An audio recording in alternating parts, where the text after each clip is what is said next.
সম্মানিত ভিউয়ার্স, আসসালামু আলাইকুম। একটি গুরুত্বপূর্ণ বিষয় নিয়ে কথা বলবো, সেটা হচ্ছে সাইবার ক্রাইম।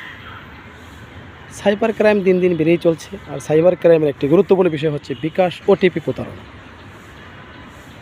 বিকাশের ব্যবহার দিন দিন যখন বেড়েই চলছে, কেউ বয়স্ক ভাতার ক্ষেত্রে, কেউ উপবৃত্তি টাকার ক্ষেত্রে, কেউ বা দৈনন্দিন প্রয়োজন।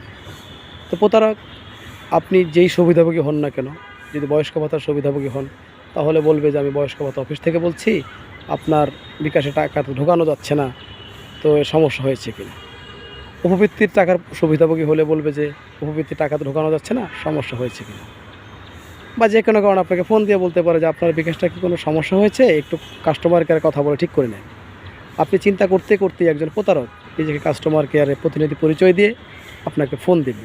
ফোন দিয়ে বলবে যে আপনার নাম্বারে কি একটু সমস্যা হয়েছে, তা আপনি ঠিক করতে চান কিনা।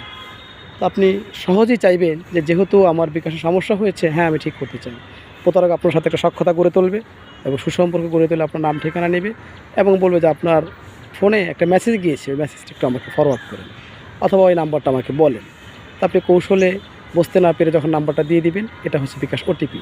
মনে রাখবেন, যখন ওটিপি দিয়ে দিবেন, ফোন আপনার হাতে, নিয়ন্ত্রণ চলে গেছে প্রতারকের হাতে। প্রতারক আপনার সাথে তৎক্ষণাৎ বলবে যে আপনার ফোনটা অনেকাংশেই ঠিক হয়ে গিয়েছে, তো কিছু টাকা আপনি যদি ঢোকান, আপনার ফোনটা পুরাই ঠিক হয়ে যাবে। সেক্ষেত্রে সেটা অ্যামাউন্ট বলে দিবে 22,500, 17,000, 15,000। তা আপনি মনে করবেন যে আমার ফোনে টাকা ঢোকাচ্ছি। যখনই আপনি টাকা ঢোকাবেন, সমস্ত টাকাই চলে যাবে, কারণ ওটিপি তো আগেই চলে গিয়েছে। তো আমার অনুরোধ হচ্ছে, এই ওটিপি এটা আপনি কাউকেই দিবেন না। বিকাশ ওটিপি এটা শুধুই আপনার, কোনো ব্যাংকের প্রতিনিধি, কোনো বিকাশের প্রতিনিধি বা কোনো অফিস এটা আপনার কাছে চাইতে পারে না, চাইবেও না। প্রতারক ছাড়া কেউ চাইবেও না। তো অবশ্যই আপনি এবার সতর্ক থাকবেন, এই ওটিপি কাউকেই দিবেন না এবং অপরকে সতর্ক করবেন। ধন্যবাদ সবাইকে।